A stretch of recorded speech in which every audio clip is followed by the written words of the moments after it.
This is the Creative Minds podcast. A lot of girls who are quite isolated do get lonely, do get upset by it, and some of them start really young, so sometimes they gravitate towards the wrong people as well. So a guy can take advantage. There is a few troublesome guys in the industry, like all around the world. But there's good and bad in both industries. I mean, sometimes I think people make out like the music industry is glitz and glam, but there's enough stories that have come out about I'm sure there's loads of drama. DJs with massive egos, the drugs, the drink, and then because there's X amount of women who, so I'm not generalising women, there's some that they like the lifestyle, they know they can get the want to be famous, don't you? private Name jets, it like the little food, and they'll get Groupies, everything. And there is a essentially, certain element of that goes on, but there's also women who, they just want to enjoy themselves and enjoy the music. The DJ approaches them because they've had X amount of, like easy shags because they are the high profile artist, and then they get pushed back. The ego can't take it, and then they try taking advantage. There's good and bad.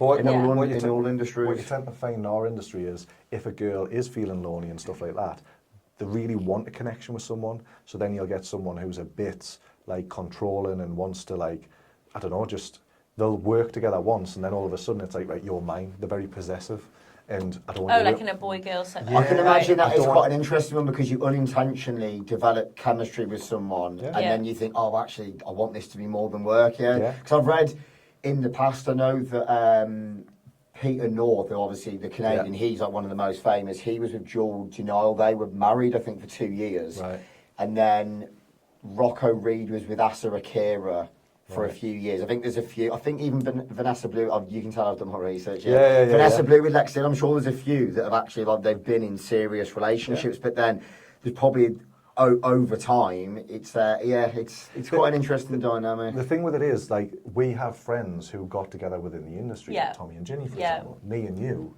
Like, when you get with a person who does this as their job, whether you're in the industry or not, if you then try and block them from doing their job or change the dynamic of their job entirely just for yourself, that's just selfish and that's wrong in my opinion. So you're free to do what you want.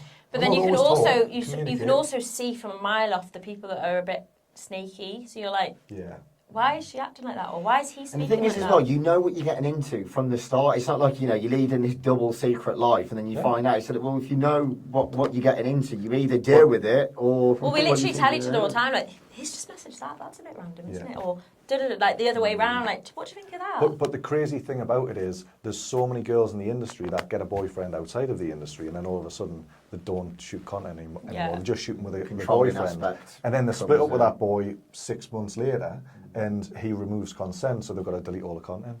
Or they'll get, like, violations and pulled off. I think the only reason why I probably would is because obviously there's, without going too suspect, obviously there's geese out there that probably got better stamina than me, bigger than me, and I think, she's probably getting a better time. Exactly. But you know what it is? But I just wouldn't get into it in the first place. I'd be like, well, you know what you're getting into. But there is guys, that do really well because they have, like, the normal body standard. So Sabian's partner... Sign me up then. because men are, like, it is more realistic, so the men watching it are like, oh, there we go, that's more like me. So they feel like that's them involved in that scenario. So there is a niche for everyone. Really. I have heard from other stars, like girls and stuff, who've done like a VR scene with someone. I think it was Dan Damage, who was talking about it. Some class name in the industry. He's a tall guy, big chopper on him. Mine seems boring out in the US. The surname, very fit. Yeah, but he was doing a VR scene with a girl apparently, and there was loads of complaints about it because the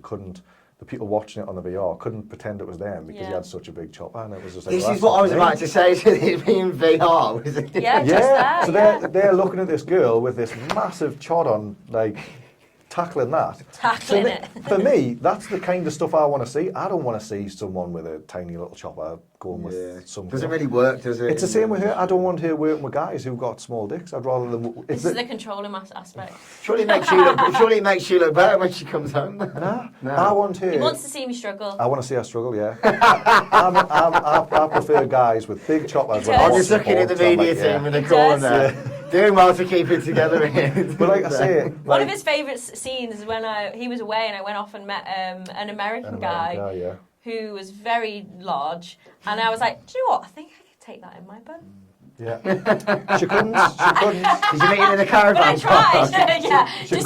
Just went to Rill for a night out. She couldn't, but 15 minutes she tried, and that's one of the hottest scenes. Of me trying my part, yeah. So whenever I need a pop shot on a professional scene, like the cameras are rolling, or even on a collab, I'll just stick my headphone in one ear where the camera can't see it. I'll have that video playing of her trying to take it up the arse off that guy, just playing in my ear. I don't have to look at it, I just have to hear it. Going in the highlights reel. And the second I hear her struggling and like coming on that dick, I'm just like straight away. If it's a facial, it's just pop shot. I'm not even in the room. Get into the nitty-gritty now, we're going deep in the trenches. But like I say, I'd rather she was with guys who are bigger than me, because if she's going with guys smaller than me, I can do a better job than them. I know I can. But a guy who's bigger than me, I don't have that equipment. I'm big enough, so they have to be large, but they can do a job I can't do, and then I want to hear how good it is off her when she comes back home. Then I'm going to put her through that wall. That's the part I dread in a way. Yeah, brilliant. It's not the scene that she dreads. She'll do the scene and then she'll tell us about it, and then that'll spark a little bit of jealousy up in me, which then just heightens our sex life massively, because I'm like, right, we'll get you. And for an hour, after that American guy, we'd done a video for an hour and 11 minutes. And I swear to God, ripped I had a really lovely outfit. I think I only wore it once, and it literally got ripped off. You look stunning in it, and I ripped it to shreds, and I just literally put her through the wall. Like every hole was a goal. I was just like, yeah, you're getting this, yeah. And she was struggling like mad. I should have signed a form to say I consent before that, because it was brutal. I put 2 minutes on the hub. Tummy's rumbling this, so I feel like it's really loud. I put 2 minutes on the hub as like a long trailer. And it's someone who books us for like meets quite regular. She was saying that needs to be a longer video on the hub. I was like, I'm not giving that away for free. If you want it, you can buy it, but it's 40 quid. Yeah. Sure. I'm assuming is there a lot more pressure on males to perform? Yes. Because obviously in terms of lasting, I mean, I think Louis Theroux did a documentary, and he said, outside of those four walls, you can get it up straight away, you can go for however long, but then the pressure of, you've got cameras on you, you've got lighting. It's a completely different kind of environment. Especially in is it Prague, where they're like, well, go on then, make it hard immediately, and so much keep pressure. It there. Yeah, there's how many people are in a room at the time in terms of film crew? So in Prague, there was me and the girl, and there was a guy taking pictures, and there was a guy on the camera doing the video. So there's only like 4. But for Brazzers, when I shot for them in the UK, there was like about 6 or 7 people. Full-blown film setups, isn't it? It's like being on a Steven Spielberg. Yeah, literally. The Brazzers scene was very much like that, but it always looks next level. Yeah. So you can't fault them. It looks like a film, doesn't it? Yeah, it looks really good. So, but Danny D was directing. Who are the main directors? Are they known, or do they try Danny D. Oh, is it? Danny D directs most of Brazzers UK stuff. I had no idea about that. Well, I don't know if he's a full director or if he's a co-director. I think there's another guy, because I've only shot for them the once, and I've been on his set for Digital Playground, which is like his arm of like the Brazzers sort of style, and they do like feature films, like 4-part series and stuff. When he did an interview with Lad Bible, the way that he speaks, same as you guys, like very well spoken, he's like very switched on guy. I've got a lot of time. I met him properly last year in Amsterdam for the awards when I was up for an award. He was the one who said, "Oh, so you got your suit sorted?" The day before the awards, I was like, "What do you mean? I was just going to go out in like jeans and a t-shirt." He was like, "You need a suit." I was like, "Fuck's sake." It looks awful. Not awful. It doesn't look awful. It was my style of suit. Went to Burton's in. I wish I paid like 300 quid for it. I had to go to a proper suit place. Lovely. But if there was a street of designer shops right next to where my apartment was, where we've got this year, the apartment.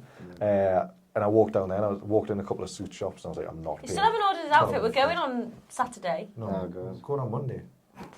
It's Saturday. I think I've switched off. Oh yeah, Monday. I think I'm like done Saturday. I'm getting tested. Oh yeah. But yeah, day in the life of. Yeah, basically. But no, it's like when Danny D was on that set, he was watching me, 2 other guys, and this girl on set, and you've got the talent coordinator there. Who deals with female talent, and then you've got like Danny, a cameraman, a guy for the audio, a guy for the lights. There was another guy there. I think he might have been the director as well, or the producer, one of the 2. Just all caption, so they're all stood there watching you go, and you've got to keep your member going and like focus on what you're doing and get into the moment and try and remember what you're there to do. Pressure, it's definitely pressure. Like the Louis Theroux one, it was interesting. because I think he was with John Doe, who I think sadly he took his own life in the end. And with us saying about the mental health side, which, like I say, there's people who go in there absolutely fine, but I think there's other elements where I think it was like Rocco Reed, I think it was Randy Spears, they went to Hollywood to chase the dream of being an actual film actor. Yeah. Didn't quite work out. Obviously, they look the part, then they get approached for that, and I think they're in the industry that long. I think then, I think they fell into like heavy cocaine use, heavy alcohol use, and that was, like I said, the lonely aspect where they'd go there, obviously, in some elements, very transactional, you're just doing a job, and then they'd go home, you'd be by yourself, and you'd feel like you didn't have that proper connection. Obviously, then, I suppose it's that it was dealing with the element of they've sadly not made it in what they wanted to do. They've done that as a plan B. So it is quite interesting. I know that I think both of those guys, it was attempted suicide, they left. I think Randy Spears now, he works in he's like a pastor in an evangelical church and this and that. And I suppose the thing is, it's case by case, isn't it? There's some people who, like your Kieran Lees, Danny D's, you guys, you absolutely love it. Yeah. It's fine, but then there's others. And I think that's where, I'm not advocating it entirely, but you can't just tar an industry with the same brush. Yeah. Just because some people, sadly, they've struggled mentally. Yeah. You also don't know what those people had going on at home. It's not always your job, is it, that forces you to do something like that? You can't just blame the industry entirely. It's like, if you go in and I'm not, being cruel, because obviously attempted suicide or suicide, it's tragic. But if you've gone into an industry like that and you've had serious trauma that you've never addressed, and then you go into a world like that, it's probably going to amplify it, isn't it? And almost heighten it. A lot of girls who have had trauma and then go into the industry in that sense, they say, went through that trauma, I was sexualised very young, I'm now using my body to earn me money, and that's empowering for me and stuff like that. But they're still struggling mentally with it, 100%. We do have things like group chats now. We have big group chats with just women in, and these women will share their experience with certain creators. They'll be like, this guy did this to me, or da-da-da-da, and then they'll be like, oh, I had the same experience, or this guy was okay, he was a bit weird, I'd recommend you go with another creator. That's good, though, that you've got that support network and community so there between. That's a very new group, so that is being quite helpful. There's some girls in it that run off and tell these guys, like, oh, they've just said this about you, because they're like pick-me girls, whereas they need to just leave that as a safe space. 100%. Do with that information as you will. Like, it doesn't mean never work with that guy again. Either take just someone, giving a heads up, with a duty of care to give a heads up. But then at the same time, you say the pick-me girls, they could just be really close to these people, because if someone said something about me in there, I'm almost certain you would come and tell me. I'm almost certain you'd say, this is what someone said about you. The thing with me is, though, I hope I'm never ever spoken about in those groups like that. But in the same instance, like, I wouldn't then go running back and having a go at these girls. Like, so she was having a go at valid. She was like, he wouldn't do that. He would have never done that. And I'm like, I would have just said, I'm sorry you had that experience. But I didn't have that. But that didn't happen to me. Yeah. So I'm in the same sort of vein where I'm like, I would feel sorry that they had that experience with me. But their experience is still valid. If that's how how it's come across to them, then I need to do better. Simple as that. So I would never run at them and say, you've been saying this and you've been saying that. You need to stop saying it. No, if that's their experience of us, then I'm sorry that you had But there would be enough girls in that group chat to say, I've worked with Johnny loads. Like, this happened, this happened. I was putting it on me in a sense, but hopefully I'm never ever spoken about it in that all sense. we talk about. You would love that if all I was spoken about was you. Yeah. Hayley's great. I love her. Because I think I was reading as well, and I came across an interview. I think it was Jenny Lee, and they were going through. It's like a completely separate documentary. They were in Las Vegas. Obviously, Las Vegas is absolutely insane in terms of like gambling, in terms of excess lifestyle. Like what happens in Vegas stays in Vegas. Which I think. I was speaking to a couple of people who DJ there in the music industry. They play for, the live guys who do all the live golf and the Saudis, the Middle Easterns. They've invested there. They're saying now it's not a case of what happens in Vegas stays in Vegas, because everything's on social media. You can't go there, have that little naughty experience and come back. But they were going through, the people who go there, once again, thinking they're going to make it. They don't. They fall on hard times. And there's like an underground network tunnel of homeless people. And they interviewed a woman, and they said, oh, what did you used to do? And she was like, I used to be an adult film star. And she's still now one of the highest ranking, hasn't shot for years and years, Jenny Lee. And she was saying in a crazy way, she said, I feel happier here, underground in this network of people, because they're more welcoming. So I'm assuming she must have had bad experiences, not necessarily in the industry, but things that might have happened, and then it was her way of escaping. But it was just insane that, you know, and sadly, you know, she looked like, I think she was on hard drugs, and it was just mad that you've gone from like above ground, where she didn't feel part of something, and then she was under here, and she said, everyone's just so lovely. You wouldn't have had like group chats back then and things like that, whereas it's a lot different now. Like if anyone was to write in that group chat like, oh, I'm feeling so lonely, guys, it's awful, like obviously that's quite a brave thing to do and a scary thing to say or whatever, but like there would be someone there being like, Jesus, come on, let's sort this. So no, it's interesting. I do think the main point is like what you get in this industry for determines on how it sort of shapes you and how your life goes. Like if you come in and you've got trauma that you haven't resolved and you've had a really terrible time coming up in life and you think you're doing it for survival, that's different. Or almost as like not an approval thing, but almost for that validation. I know, validation. This is what I was going to say. Is I know there's some cases where people, you know, might have been neglected by parents or things like that, and then it creates this warped psychological thing of, oh, now if I have, you know, the sexual gratification, that will therefore... Not even sexual, like social media. Yeah. Social media is... I think I would say I have that. Like, I love the fact that people are like, oh my God, you're amazing. Obviously, it gets a bit boring in the end. Like, you hear someone say that constantly. But who wouldn't want that? You know, to have an increase in followers and a fan base. Let's be honest, who wouldn't want that? Yeah. I just didn't really think about what I was getting in this industry for. I just sort of was like, oh, like that's like a bit of money. Like, let's do that. And I never expected it to go this far in some ways, and I feel like I've only just started out, if you know what I mean. Like, I feel like it's going to go massively. That's what did concern me though, is a lot of the, I know without being dark, but it's just the reality of the world, is a lot of the suicide cases in America. I think it was like Shyla Stiles had an overdose, I think August Ames had an overdose, I think Cagney Lynn Carter, I'm sure she committed suicide. A lot of it was to do with like prescription drugs. Yeah. And it becomes like, it's almost, I think it's like an opioid. Some of these drugs are almost like heroin. Right. Yeah. And then, you know, it's almost like to mask the pain, obviously because it's that dangerous. You know, if you're like drinking, then you're doing cocaine, then you're doing opioids, it's all masking the pain. Yeah. A girl I've just worked with said she needs to take tramadol just to get out of bed because she's got lower back issues through years of doing, not porn essentially, but escorting services. She does like a lot of massage and stuff like that, like tantric massage.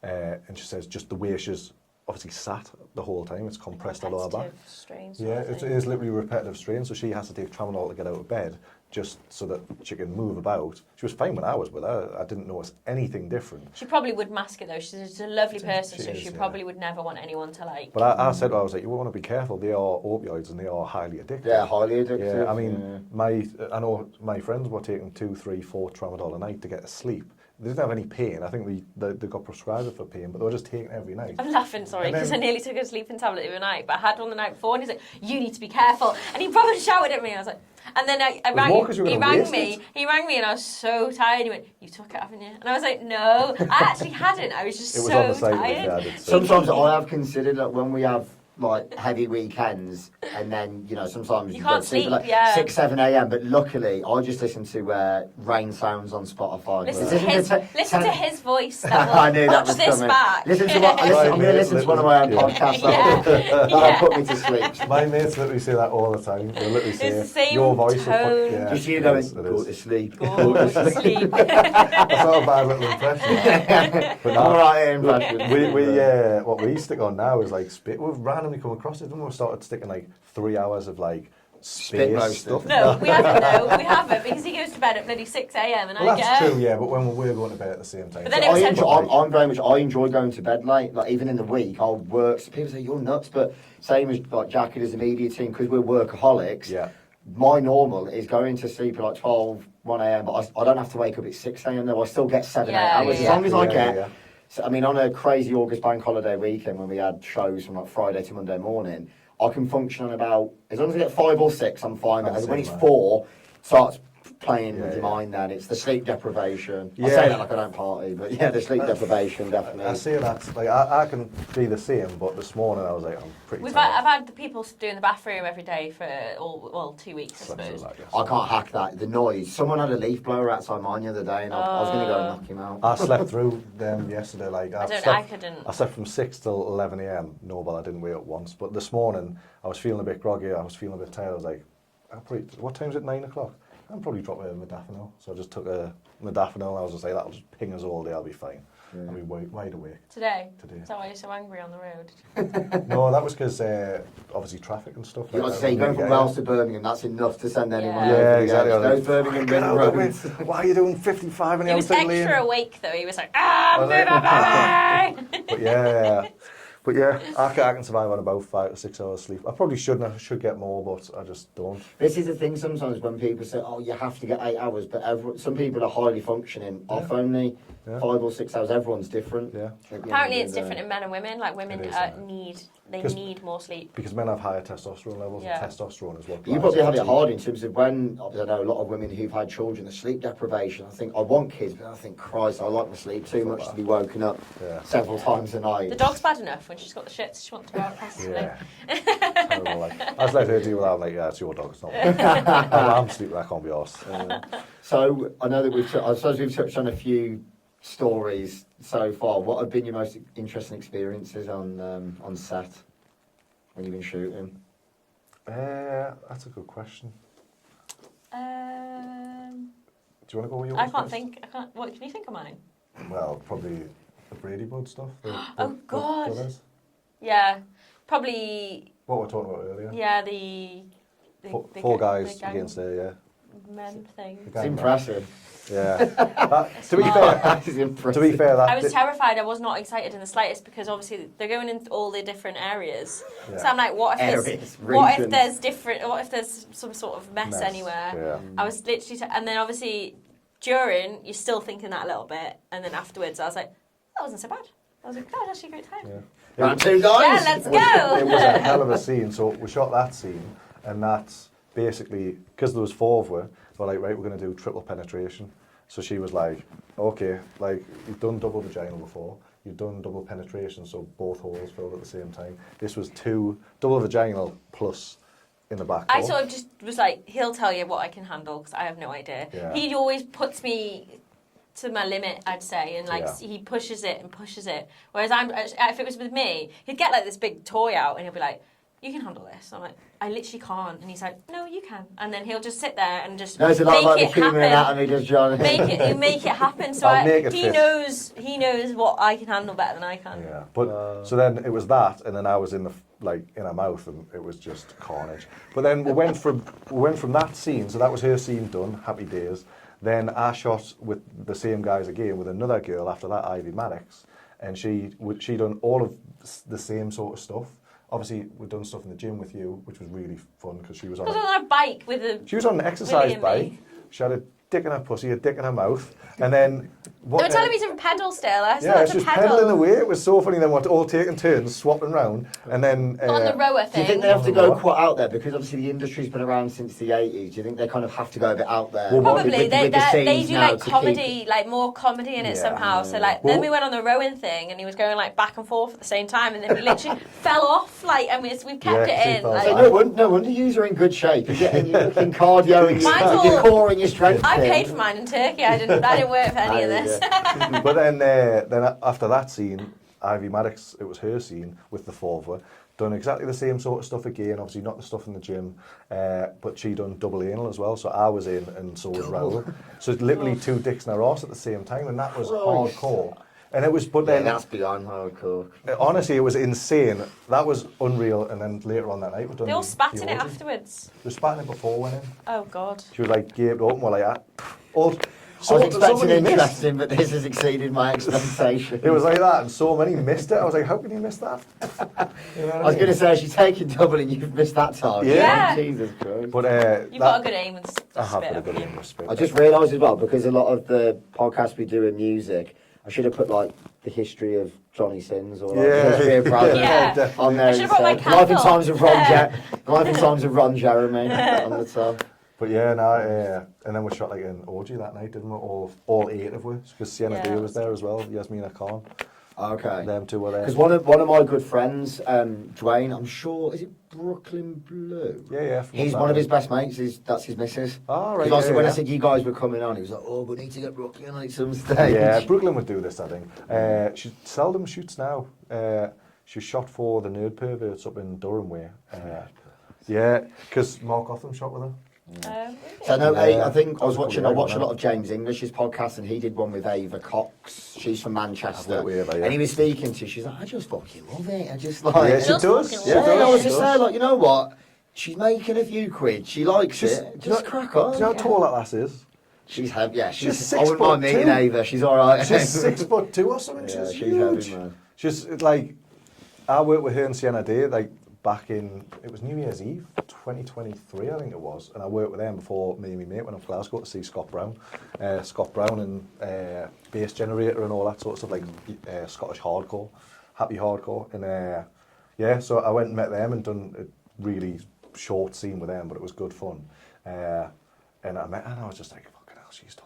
Yeah, big girl. You know what it is? I just like she's like very much salt of the earth, proper man. She's just down to earth. I love like just down to earth. Love that. So idea, Sienna, the 2 of them are both exactly the same. They're all down to earth and stuff. But that's what's interesting. Bonnie Blue and Lily Phillips, they seem they're from quite good stock. Yeah. You know, like some people, not in a stereotypical way. You think, you know, you got quite like humble upbringing. But I suppose if you come from like a middle upper class background, it's a bit more frowned upon. But then again, the royals are always at it. I can print. Yeah. I don't want to speak ill of the dead, but Princess Diana, she fucking... But everybody has sex, and I don't get why everyone... Charles had an affair with Camilla, like they're all fucking at it. Everybody has sex, I don't know why people make out this is such a huge deal. Yeah. We just put a camera on.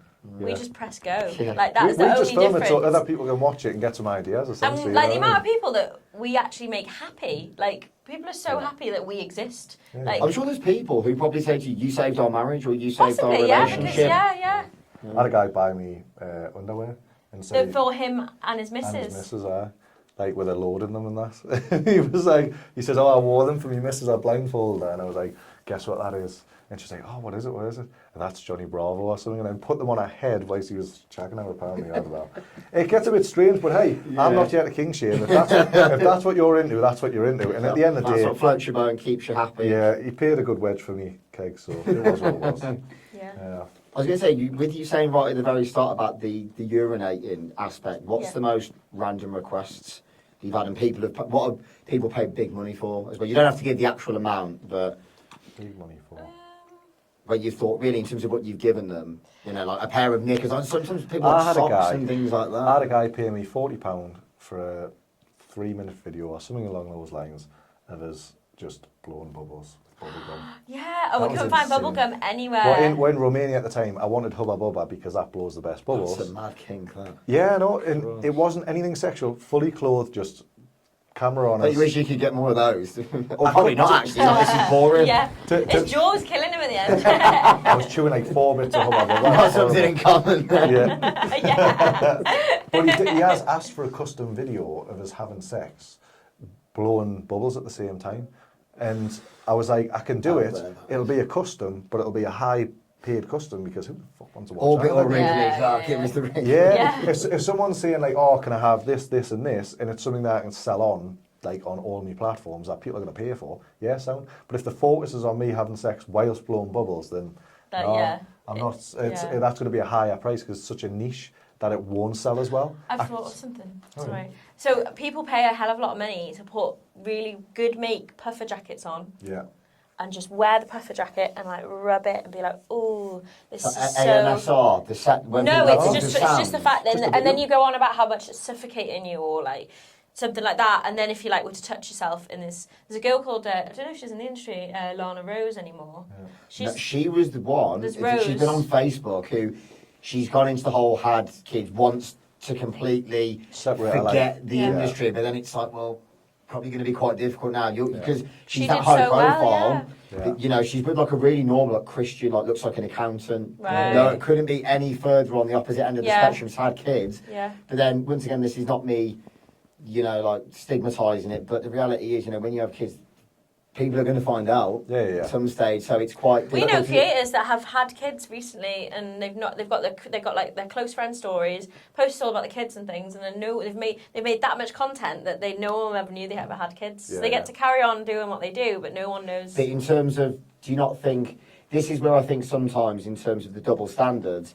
If you were to go to the school gates with your kids, people would go, "Oh, he's a fucking lad, he is Johnny." Like, But then if you go to the school gates, you get frowned upon. You say, "Look, but we're both doing the exact same thing. The only difference is I'm a woman." And we found that recently. So I broke down on the side of the road, and I had like a lot of weird encounters, didn't I, recently? Because I've got a sticker on the back of my truck saying like my OnlyFans or Instagram tags.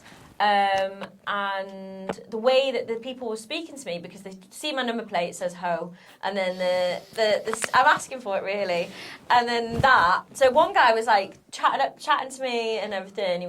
He's like, no, before he'd even spoke to me, he was sat behind me looking at my Instagram, and he just started speaking to me. He was like, "Oh, I love your Instagram, it's amazing." And I was like, "Oh, thanks." And then we were having a conversation, and then I mentioned Johnny, and he went, "Oh, is he the light-haired coloured guy on your Instagram?" And I'm like, "Wow, you already know so much." Then he proceeds to show me his Fab account, wanting me to look at his willy to like see if it was my type. Sounds like he's turning into a scene where it's like, "Oh, you want that work done for free?" He wasn't anything to do with it. He was just a guy that had parked behind me. You're joking. I thought you were saying that was the AA. No. The AA guy was lovely. He did see the number plate and everything and put everything together. But you were saying, weren't you, like, do you think any of these experiences would happened if I was there?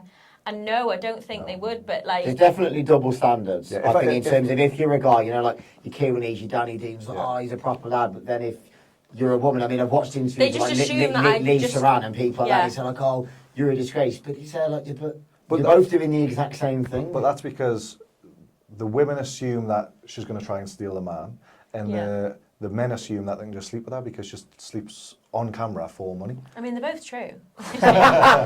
but that's what I mean. Like, that guy approached her. Had I been sat there or had I been with her, he would have just followed her on Instagram, maybe sent her a message on there, like on the side. So I didn't know who he was. Yeah. But the fact that I wasn't there, even though he knew she had a partner, he was saying all these weird things. And like, "Oh, do you think I could be in the industry and stuff? I would love to do it, but I wouldn't want to show my face." Then no, you can't. Like, come in and show everything, or don't bother at all. You have to. You've got, how are you going to promote yourself if you're not even showing your face? People still do it, but I mean, they're not going to get paid work or more than that. Like, there's people that seldom few do very well off of it. You know what I mean? But is there anyone that you both admire in terms of their work, their body of work that they've created, where you think, I'd love to kind of leave a legacy in the industry like that? Danny D, Kieran Lee, Maximo Garcia, Girth Master. Girth Master's a lovely guy as well. I met him last year, but he's called that for a reason. Muckle. But like, there's... Flesh Mechanic, I've got a thing for. Yeah, you've got a thing with Flesh Mechanic. I think Flesh Mechanic's great. Johnny Sins, obviously. Big fan of Yasmina Khan. Love Yasmina. Love her a bit. Yeah. Just, there's a lot of people in the industry, some that I've met, some that We're I all just know close with them as well. Not all of them, but do you socialise outside, you know, where you go for like dinner or mainly a game of paddle? Mainly just like the awards nights or something, like we'll certain people you'll cling on with, and then we'll all go out and that's things after. Or we'll book like content events like with Tommy and Ginny and Jen and Mark and stuff like that. They're like more like the couples people that you sort of stick with. But then people do, and we try and stay out of the whole content house things because you can't control who's going. And there's some people that are just bellends. People run content events, and we try and keep away from them because obviously they're organising it, they're paying costs for it, so they charge money for tickets for it. They need to make the money back. Obviously, they need to sort of be a bit more, like they need to get the money in, therefore they're a bit less strict on who they allow in. There definitely needs to be an element of control, and like you say, safeguard, because otherwise, like you say, you're going to have some people who are bad-minded that might show up almost. Or just people that hate each other. Like, you could get two creators that really don't get on, and then that's going to make it comfortable for them and everybody else around. Is there much of that in terms of the jealousy and resentment? Yeah, there's a lot. What do you think it is in terms of, would you say it's financial, would you say it's the followers, or would you say it's a bit of everything? People doing shitty things. And personalities clashing as well. Yeah. So I've been warned off a few people by a few other people, and everyone has their own, like, I don't like them. I've got people that I don't like in the industry, and I've got people in the industry that hate me. Some of them have no reason. Everyone loves me. So some of them have... I love their confidence. I can't have the confidence. So, some of them have no real reason to hate us, but just do anyways. And I'm just like, well... Sadly, mate, one thing I realised, genuinely, I've lived in Birmingham now for 10 years. You can do anything for anyone. You can try... I'm not going to sit there, I'm the nicest guy. Like, I'm sure we probably all have our moments where you're a bit, like, arsey or whatever. That's just life. That's who we are as human beings. But you can try and be the nicest person to everyone. There's always going to be someone you just don't connect with. And that's just life. And that's what I just think. I nod, I'm civil, don't need to talk to you. I'm not going to try and be fake having this conversation, just steer clear. Or just imagine that everyone loves you and then you've never met that's always all that. That's always the issue as well, as like you can start off as friends with somebody and then they can just turn out to be a shitty person that you didn't see from the start. So I've been there, mate. Yeah, for sure. I've been warned off certain people and they're like, they will show you eventually who they really are. And I'm like, fair enough. But until that, I want to remain friends with them. I don't need any more enemy. I'm quite a good judge of character. I watch a lot of like Emmerdale and Corrie, so I always know the plot twist before it unravels. I'm like, can see things unraveling, and I'm straight away. I'm like, they're a dickhead. Yeah. This is how this is going to go, and Yeah, usually it pretty much does. Or it takes a little bit longer than I imagine. I have visions. I have dreams, and if they're so realistic, like that could have happened in 6 weeks, 8 weeks time. That actually happened. That drive down here, that happened in a dream. 3 months ago, I think. That's because it's always late. Here's a curveball. EastEnders, Coronation Street, or Emmerdale, who would you want to perform a scene? Roy Cropper, it's got to be Roy Cropper, hasn't it? So the majority, I'd say, top good looking. Ken Barlow. Yeah. Don't. I didn't put them in. Most of them are quite good. They're all quite good looking, aren't they? Like Corrie and Emmerdale, I feel like. She'd probably have a fantasy where she's tied up and all of them just go to that. Yeah, they just including have a on Kate's farm. Yeah. On Dingle, the Dingle farm, whatever it's tied called. across the hair, and they'll all just have a Her go. and Shadrach. Yeah. But nah, That's going as the other way as well. Brilliant. Just a little picture of Ken and Deirdre. Yeah. And there's me like. But nah, there is people who don't get on the industry. You're not going to get on with everyone in any industry. All walks of life, mate. Yeah. When I worked in banking, by the way, I said bank, not banking. But even I was the same as like there's people who you just don't get on with, and that's it. I do think you need to tread very carefully, especially if you want to delve into the professional side of things in this industry, because what a lot of people don't realise is the people that own the likes of Brazzers also own Pornhub. They are like they're all connected. It's a smaller world than people think. Even though a lot of businesses now are global. You know, football's a global business. Music's a global business, but the networks, everyone's interconnected, and if you wrong someone, it's going to come back round. I also find it's harder on the men, like, because it only takes like 3 girls to be like, he's a bit of a dick, or I don't really like him, and then like everyone sort of believes it. Whereas girls, the guys will still work with the girls. Oh, she's fit. Guys are like, well, she's fit. Oh, you had a bad time with her. Well, I'll see if I have a bad time with her, and then they'll still pump her. Yeah, so it is much harder on the girls, but. Like, behave yourself, turn up, behave yourself, and at the end of the day, it's harder for guys in this industry because there's less stigma. It's as simple as that. So we don't make as much money as the girls. We have to market ourselves entirely differently. It's a straight guy. A lot of guys do the gay for pace stuff, where they're literally the straight guys, but they'll do stuff with other guys. Dabble, I know Pete North started out as that, and then he switched over because he was Danny D. Danny D started as that. Did he? Yeah. So I was told. Anyway, did you not know that? Yeah. Like a good friend of mine. That must be very interesting. Obviously, I'm 100% straight. Like, it must be very interesting going into it and then doing that as work. But I suppose it's not. When I started, I was told by a few people, if you don't do stuff with guys, you'll never make any real money. And here I am, making money every week, every month. Like, the only thing I do with guys is like video calls and stuff like that. So guys, you're not physically in the room with them. Nah, but guys book us for a video call and they want to see us swing me dick about. But you'll never.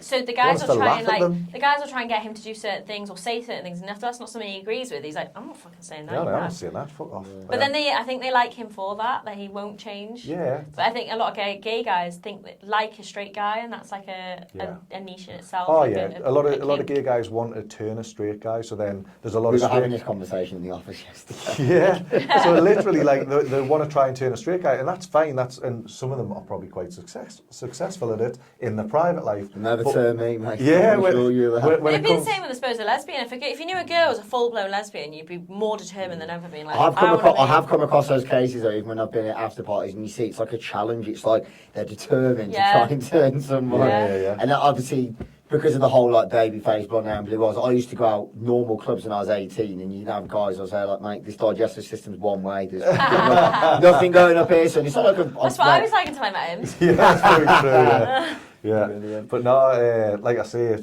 I was told you've got to do stuff with guys, and there's a lot of guys that do it and think that they're going to make big money, and not a lot of them do. A lot of them are making the same amount of money that I'm making, and I'm not having to do that. And I'm like, you're doing something that makes you uncomfortable, and that's where the mental health issues come in.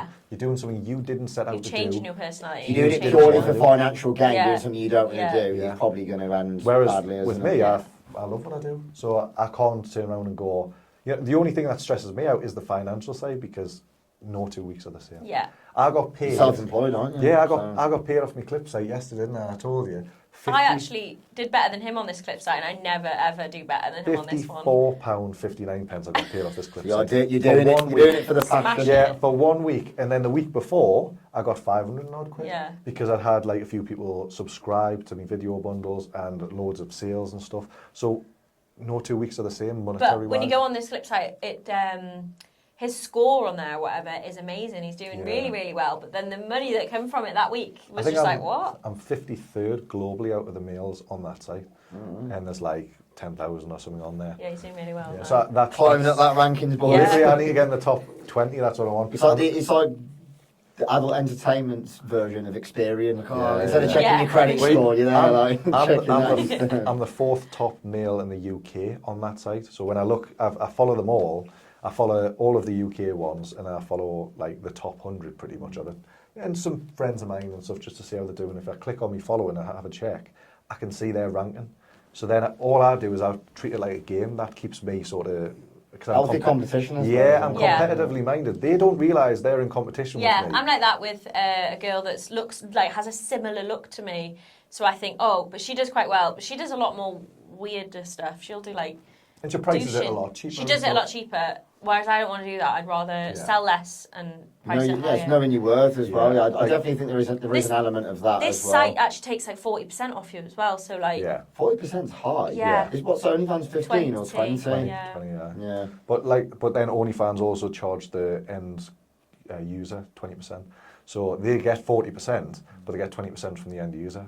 Which Tim Stokely, man. I need to, one day, once we've done a couple 100 episodes, I'm determined to get Tim Stokely on it, because that conversation would be pretty mind-blowing, to be fair. But like I say, so I follow the UK guys, and when I checked today, I was like, yes, I'm fourth in the UK, and there's only 3 above me, so I was like, I'm pretty proud of that. I need to get break that top 3, but we'll see what happens. I'm just on the podium like the Olympics. Yeah. Instead of the medal, just a massive top. Well, I'm hoping that says in Amsterdam next week with our little trophies. Yeah, well, I'm hoping, because last year the voting closed on the day of the awards, so at like 6 o'clock on the day of the awards were like 9 o'clock or something. So when you won, you went up, you posed for your photo with a trophy, but it didn't have any engraving on, so it was just a blank plate. So you had to give them it back, and I was like, oh, fuck, I can't even take it. Yeah, but then you'd have had to carry that home. Yeah, it was heavy, to be fair, so I was quite glad. They posted it out to you, but you don't get it for 8 weeks, and then it comes engraved. So this year, they're closing it a day early. I'm hoping that they get it engraved that day or the next day. You have to get extra luggage ready for just it. in case. I know, Ryanair, so you can't fit that in. I have to wear all my clothes just to get it home. We're talking very confident here, like we're both bringing an award home. I voted for you both. Oh, thank you. You did. I'll do a little story as well, obviously. Now I know that. I'll be pestering every day, being like, do it again, do it again, do it again. I've got several different emails. There we are. I think you can vote as many times as you want in one go from one email account. It allows you to vote more than once. So I keep telling my followers. I keep telling my followers, keep voting. Just the final few questions then before we wrap up. Yeah. Would you say there's a different approach? Because obviously it's massive in the UK, it's massive in America.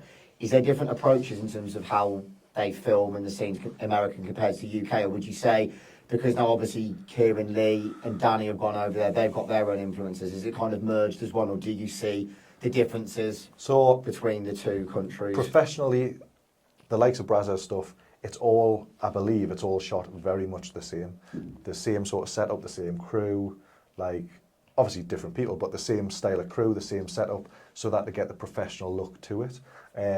On the creator side of things, it's very different. It doesn't matter where you're from, how you shoot. Some people shoot from static. Some people always have a videographer there filming it for them. Some people only want 20 minutes. Some people want like way longer. Yeah, like my longest scene's like 2 hours and 10 minutes or something like that, which I had to cut down into 4 parts for one of the sites. But some people use GoPros so that they can see and they can get in close and everything's POV. Yeah, and it's really like close and interactive, and it looks like a videographer's there, but it's not. Only because I can see myself. And then other people like shoot proper scenes with green screens and stuff, and that's on the creator side of things. So it's kind of like, it depends. It doesn't matter where you're from, but I do think the Americans take it a lot more serious than the UK a lot, and I also. You'll see a typical male's American account and he'll have 260,000 on Twitter. And I'm at like 75, and that's high for a UK guy. A lot of people are like below that, unless you're like Danny D, who's got 500-600k. Kieran Lee, I think, has got over 1 million. But that's just like, it's the difference in fans. The US fans, their culture is to tip. Yeah. The tip staff. So they could sign up to your site and they'll tip, they'll buy. Whereas in UK, they don't I was want to talking pay. about this the other day about tipping cultures, because I come from like hospitality, then into music. There's certain elements of hospitality where when it's like a mandatory service charge, but the service is bog standard, I don't agree with that. It's like, if you're a waiter in a nice restaurant, I've looked after you two all night, start to finish, you go, you know what, I've had a really nice experience. Here's 20 quid. But when people just automatically add it, but then, you know, you wait ages for your drinks. I do like some of the US culture, so like they know they graft. And they do graft because of the tips. Yeah, and also in the US, it is mandatory. It's just not said that it's mandatory. If you did not tip the bar staff, for example, it's heavily frowned upon, isn't it? They are pissed off at you. You know what I mean? If you don't leave a 20% tip, every time I was ordering that's drinks, their wages, though, isn't it? Yeah, because they get paid so. Why should that come on you? Just because, all due respect, if you're just getting a bottle of Budweiser, there you go, and it's every drink, isn't it? Every single drink. Every single time you get served. Every single time you get served 20%. You'd be in the vending machines. But for me, you're pouring a pint. That is your job. Like, you know, what extra service can you give us that I don't get back home? They don't expect a tip when you're back. Okay, you give them a £5 and they give you a £4.90 change. I'll just keep the 10 pence. It's like, oh yeah, whatever. It's pocket change. But when they're asking for 20% every time, so like you spend a £5, they want a quid. I'm like, why are you getting a quid every time I order? That bumps the drink prices up for me. But that's just my sort of way. But because they've got that culture, American fans can do really well for subscription sites. UK fans, the UK culture isn't tipping. They don't like spending. They are tight as fuck. Like, for example, my mate was like, well, you've got a great job. Like, all you need to do is fucking shag your last film it and then sell it. It's not as easy as that. There's a lot of work that goes into it. Yeah, and I was like, mate, look, I've got all you lot in the group chat, you just want to see the video of my lass getting fucked by somebody else or whatever. Are you willing to pay 40 quid for it? Like, oh yeah, I've made a video, a wank video, and I'm going to sell it to, you know, a bunch of people. Like, would you buy that for 20 quid? Like, would you buy Here Solo for 20 quid? No, you wouldn't. You want to see it for free because you don't feel like you need to pay. I was like, that is the culture in the UK compared to the US. The US, they adore the porn stars.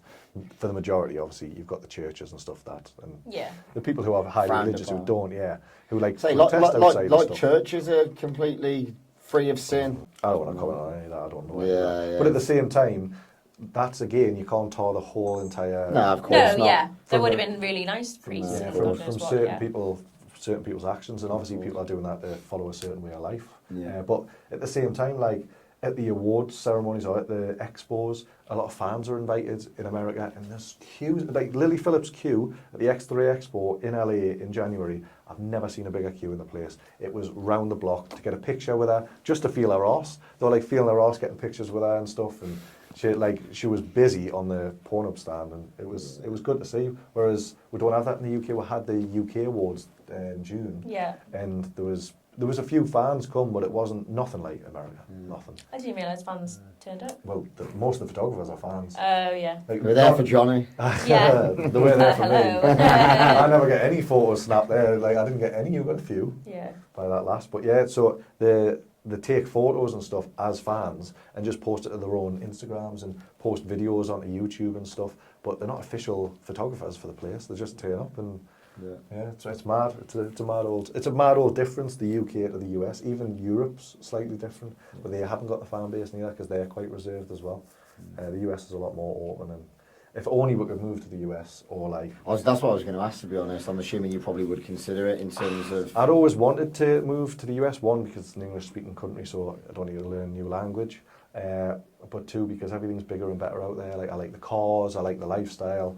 I've been to the US multiple times in my life when I was very young, and I fell in love with the place. But to actually move and live out there, even just to work out there, like you said earlier about a working visa, it's so hard to get, and they're so expensive. No, they are hard. I said, with the music stuff we do, if you're a DJ, you need to be pretty high profile in terms of like your online coverage. You need to have letters of recommendation from like high profile people in the music industry. It's not just here's a working visa. I think even the withholding tax is like 20% straight away. Right. It's not easy. I have been told that with the sort of stuff that I've done in the industry, I could potentially apply for a working visa and get one, but I'll sort you a letter of recommendation. So I'm not sure how much clout I've got, but yeah. but yeah, no, I would love to. I'll just create a Brazzers email and say that. Yeah, that'll do. That'll do. I would love to actually like work out there. And when I was in LA and Vegas and what have you at the start of the year for the AVNs and for Xbiz and stuff, I was talking to some of the modelling stands because they assign male talent and female talent, and they were looking for male talent, and they were like, if you haven't got 2 forms of American ID, nothing we can do for you because you can't work. So I need to get that sorted first. And I was just like, all right, okay. And they were like, unless you've got a working visa. It's not cheap either, sorting a visa, I'll be honest. It's a fair few thousand, I think, for a few years. Yeah. So final question then, what like small pieces of advice would you have for anyone who's looking to get into the industry? Just probably take your time. Like, you're not going to make big bucks overnight. Like, even over a few years, like, you probably aren't going to make much money. You've got to work at it constantly. It's not as easy as people make out. And the people that do really well have big social media followings already, and they have guys desperate for that link. So, guys, because I mean, I had people asking me for a link in 2020 when the pandemic hit, or just before.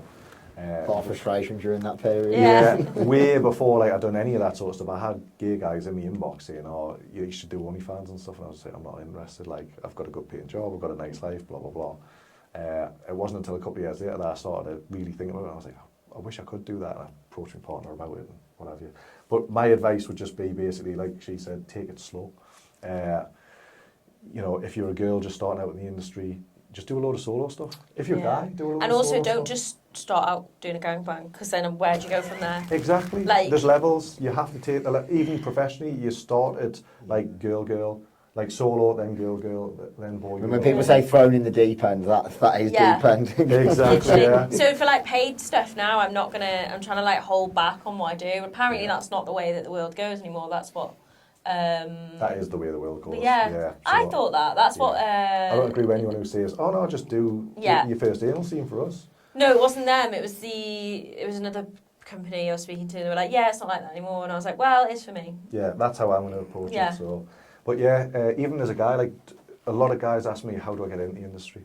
And I'm like, set up a subscription page, like OnlyFans or something like that. Set up a Twitter with your stage name or whatever. OnlyFans isn't the only page either. There's a hell of a lot more. There's a lot of different. Twitter seems to be more free, doesn't it, in terms of what you can post? I mean, there's some wild stuff. Not just in the entertainment. Affected Twitter as well. Like, Twitter went like down for everyone, didn't it? Because everyone had to age verify, and they didn't have the scan your face and like will estimate your age. Yeah. I mean, from what I've observed with both of your pages, obviously even the comedic stuff that you've done, I think obviously because you're not walking too much of a dangerous tightrope with the explicit side, that'll probably do well, because then people will know what it's referring to, but it's kind of like the teasing aspect. He hates that kind of stuff as well, so like... No, it made me laugh. It's good. Yeah, do more of that. We need to do more of that. We made a few yesterday. Yeah. We nearly had fell out, but then we brought it back in the room. It was glitching. TikTok wasn't working, so we're trying to film this, and I was saying, here, this is how we can do it, and then I'll put it together, and she was like, no, it's easier to... I was like, honestly, it's like this. He's the future director, I can tell. But then it did work. It did work. It's just a different way I would normally... I used to be really good on... I had like a massive TikTok account and then like lost 60K it. on TikTok. And then I think I just That's fell what's out of love annoying with though, it. genuinely. It doesn't matter what industry you're in, when you work so hard at building up a profile. I almost had it with Instagram, and luckily I managed to retrieve my account, because I've spent years like networking, going around the world. Yeah. And I was like, how am I going to retrieve a lot of these connections? And luckily, Touch wood, managed to get back in. This wasn't even like a sex worker sort of in TikTok. It was all. So I used to live in a double-decker bus, and it was all double-decker bus stuff. And then I did something stupid. I think I put like a Hoobie link in the link thing. Not like a link tree type yeah, thing, like a link tree thing. And because I've seen other people have done it, thought, oh, that must be fine. Literally went, and I was like, yeah, and then she couldn't get it back. All that content's gone, like all the work I did. It was just all them double-decker buses. Yeah. All those double-decker buses. Just one, just looked really cool. But yeah, no, like I say, I say to all guys the same thing who ask us, I'm like, start your fan site, whether it's OnlyFans, Fansly, whatever site it happens to be. Start your fan site, start your social media, so your Twitter, your Instagram, Reddit if you're any good on there, and just start posting your solo stuff on there. Just start advertising that you do it. Don't expect that, oh, I've got a site, I can suddenly work with her.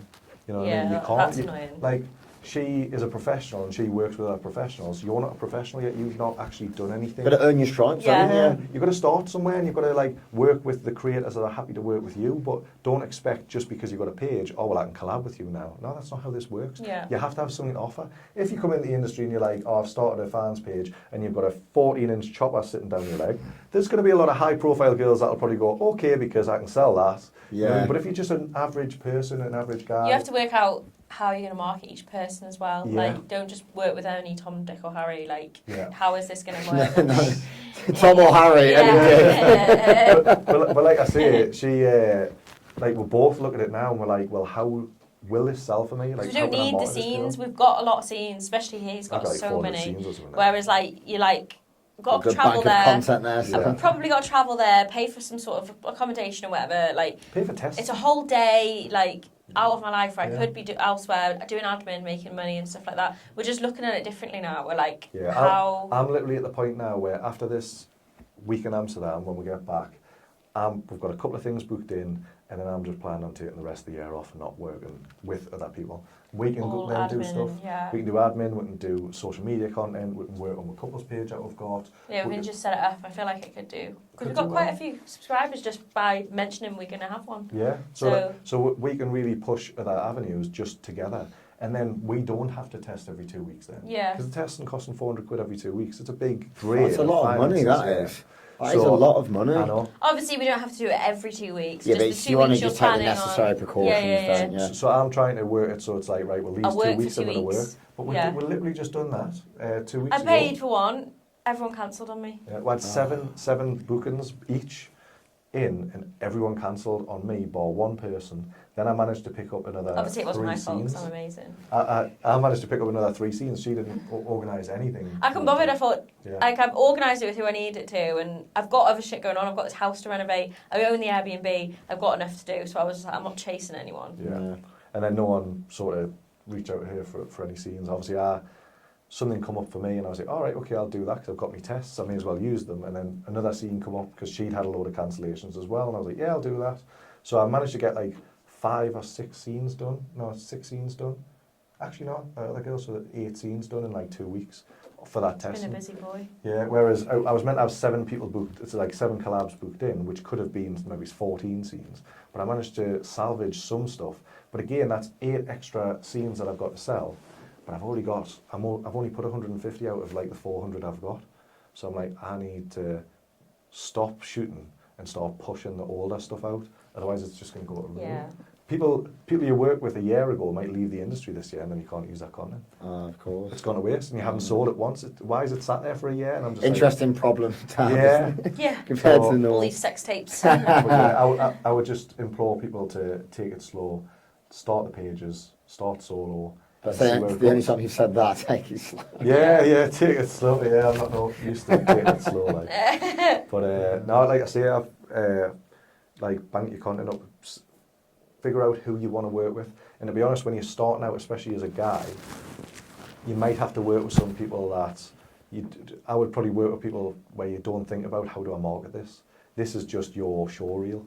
You need to do something special in these. Make it organic. Yeah, these first 10, 15, 20. You need to have that chemistry there as well, surely. Like, to an extent, do you not think? No, sometimes. No. Also, you need to. I speak for guys especially. They need like a niche. Like for a reason for people to want to watch. So you got like Fake Truck, like he does really well, and then you've got, I'm trying to think of other people, but like everyone wants to work with him. I was going to say, I can imagine it is very like competitive and saturated, whereas if you don't have a niche, it's quite hard to cut through the noise, isn't it? If you're an average person, what sets you apart from that average person over there? Like, it's the same with DJing and stuff and production. Like, if you're just creating the same stuff everyone else is creating, you're not going to stand out. You might do well, like especially when it comes to production, but as a DJ, you won't. DJ, you've got to have something about you. You've got to have some sort of persona. I know, some of the things I'm seeing nowadays, there's some questionable bookings. I know, but I know what you mean. But there's obviously avenues that they're using to get in there. So, like I say, with guys and stuff, you need to really focus on, like, those first 10 to 15 scenes, you don't really have to think too much about who you're working with. Every scene will sell, but you also need to think about what are you going to do in that scene that's going to set you apart from others, that's going to capture other creators' attention. And probably as a girl as well, you need to sort of show off your best. So you need the first 10, 15 That's scenes like the biggest struggle, because you see so much of other people, and you're like, oh, she's doing well, I'm just going to copy what she's doing. That doesn't work for me, like, at all. Can't carbon copy. You have to be. You have to find your own identity. And that is the hardest thing. Signature moves. Working like on social media, especially, like, what am I pushing here? Like, so on TikTok for me now, the stuff of like being like a dom sort of thing where I'm going to lock your penis away. Like, if I don't talk about that on TikTok, that's not going to do well for me. Yeah, as soon as she does one TikTok like that, she gets thousands of views. It's and mad. When she does just a normal lip syncing one, like looking all cute with that massive titties, Doesn't work. Doesn't work. But on Instagram that might work, but I don't know. It's a weird world platform to platform. Yeah, I just want to say thank you very much, because I really enjoyed that. That was wicked. So where can people find you both? What's your Instagram? So I've got Hayley Quinn XX. I'll just say that because it's the same on all of them. Twitter, Instagram, OnlyFans, Hayley Quinn XX. Is it Hayley Quinn XX or Hayley Quinn VIP? There's Hayley Quinn XX. Right. Okay. Then there's Hayley Quinn VIP. I'm sure people will find it. If I say all the same. You can find me on the hub as well. I'm on the hub as Johnny Bravo's World. You're on the hub as Hayley Quinn. Yeah, just Hayley Quinn now. Just Hayley Quinn. Because I got them to remove all the other Hayley Quinns. And then obviously I'm on Instagram. Boss vibes. Yeah, I'm on Instagram as Johnny Bravo's World, and there's 3 other pages which you can find via that. I'm also on Twitter as Johnny_Bravo808. And I'm trying to think where else I am. Various places. People will find Johnny Bravo. Twitter's my main hub. If you want to see all sorts. You'll see all sorts on there, and that's a good fun for me. Don't go on there when you're sat around your family table. Make sure you're page verified, because if you haven't, you'll not get to see anything. Nice one. Appreciate you coming on. Thank you very much, and thank you as well. Hey, thank you. Appreciate it.